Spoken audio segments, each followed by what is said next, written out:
नमस्कार, सुप्रभात। मी रुशाली यादव सारंग। आजचा दिवस अत्यंत महत्त्वाचा, कारण महाराष्ट्रामध्ये 48 जागांपैकी शेवटचा टप्पा आज होतोय। 5व्या टप्प्यासाठी आज राज्यामध्ये 13 जागांवर मतदान होणार आहे। मुंबईमधील सर्व 6 जागांसाठी आज मतदान होणार आहे।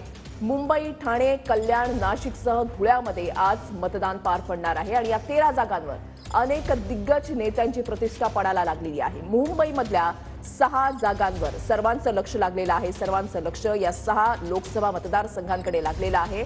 भारती पवार यांची दृश्य आपण या ठिकाणी पाहताय। 5व्या टप्प्यासाठी राज्यामध्ये आज 13 जागांवर मतदान होत आहे। मुंबईतील सर्व 6 जागांसाठी आज मतदान होणार आहे। सकाळी 7 वाजता मतदानाला सुरुवात होणार आहे। कुणाची कुठे लढत होणार आहे, कशी टक्कर पाहायला मिळणार आहे, पाहूयात ग्राफिक्सच्या माध्यमातून।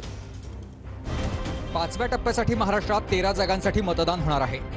उत्तर मुंबईमध्ये पियुष गोयल हे भाजपचे उमेदवार आहेत, तर त्यांच्या विरोधात भूषण पाटील हे काँग्रेसचे उमेदवार आहेत। उत्तर पूर्व मुंबईमध्ये मिहिर कोटेचा हे भाजपचे उमेदवार आहेत, तर त्यांच्या विरोधात संजय दिना पाटील हे शिवसेना ठाकरे गटाचे उमेदवार आहेत। उत्तर पश्चिम मुंबईमध्ये रवींद्र वायकर हे शिवसेना शिंदे गटाचे उमेदवार आहेत, तर त्यांच्या विरोधात अमोल कीर्तीकर हे शिवसेना ठाकरे गटाचे उमेदवार आहेत। दक्षिण मध्य मुंबईमध्ये राहुल शेवाळे हे शिवसेना शिंदे गटाचे उमेदवार आहेत, तर त्यांच्या विरोधात अनिल देसाई हे शिवसेना ठाकरे गटाचे उमेदवार आहेत। दक्षिण मुंबईमध्ये यामिनी जाधव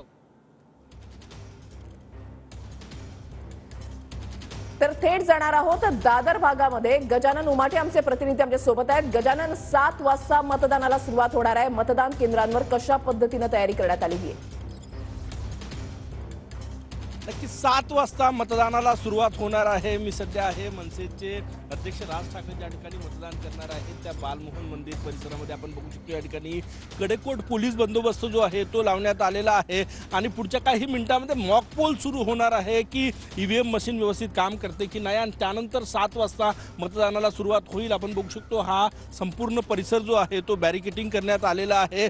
100 मीटरच्या आत कुणालाही प्रवेश नाही, फक्त आय कार्ड दाखवून मतदारांना आत जाता येणार आहे। सगळ्यात महत्त्वाचं म्हणजे आजची निवडणूक महाराष्ट्रासाठी महत्त्वाची आहे, कारण की अवघ्या महाराष्ट्राचं लक्ष देशाची आर्थिक राजधानी असलेल्या मुंबईतल्या 6 जागांकडे लागलेलं आहे आणि शिवसेनेच्या फुटीनंतर मुंबई नेमकी कुणाची याचा फैसला या निवडणुकीत होणार आहे। त्यामुळे आजची निवडणूक या 6 लोकसभा मतदारसंघाची निवडणूक अत्यंत महत्त्वाची जी आहे ती होणार आहे। सगळ्यात महत्त्वाचं म्हणजे मतदानाचा टक्का वाढतो का, कारण की गेल्या 2-3 दिवसात तापमान जे आहे ते मुंबईतलं वाढतं आहे। त्यामुळे गेल्या वेळेस 55% तापमान 55% मतदान झालं होतं। यावेळेस मतदानाचा टक्का किती वाढणार, कारण की प्रशासनाच्या वतीनं प्रयत्न करण्यात आले मतदानाचा टक्का वाढवावा। महाराष्ट्रात समाधानकारक मतदानाचा टक्का नव्हता, त्यामुळे मुंबई कडून आशा आहे। सगळ्यात महत्त्वाचं म्हणजे आजच्या या लढतीमध्ये ठाकरे गट की शिंदे याचा फैसला जे आहे ते मुंबईत होणार। मुंबई नेमकी कुणाची याचा फैसला होणार। मराठी माणूस, मुंबईचा मतदार, सर्वसामान्य लोक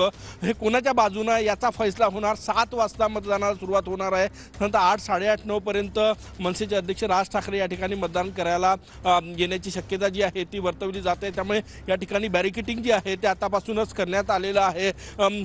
6 वाजता मॉक पोलला सुरुवात होईल। सगळ्यात महत्त्वाचं म्हणजे या 6 जागांकडे अत्यंत प्रतिष्ठेच्या जागा केल्या होत्या। त्यामुळे देशाचे पंतप्रधान असो की सगळे महाविकास आघाडीचे वरिष्ठ नेते, महायुतीचे वरिष्ठ नेते या ठिकाणी तळ ठोकून होते, सभा घेतल्या।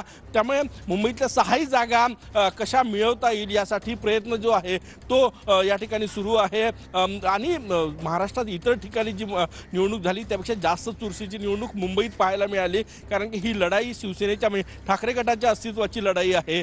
शिंदे गटचं काय होणार याचा फैसला करणार आहे आणि मुंबईत भाजपचं किती वर्चस्व आहे, काँग्रेसचं किती वर्चस्व आहे याचा फैसला करणारी ही निवडणूक आहे। त्यामुळे या निवडणुकीत सगळ्याच पक्षांनी जो आहे तो जोर लावला होता आणि मुंबईचा जसा कौल तसा देशाचा कौल हा आतापर्यंतच्या निवडणुकांच्या इतिहासामधून पाहायला मिळालेला आहे। त्याच्यामुळे मुंबईकडे सर्वांचं लक्ष लागले।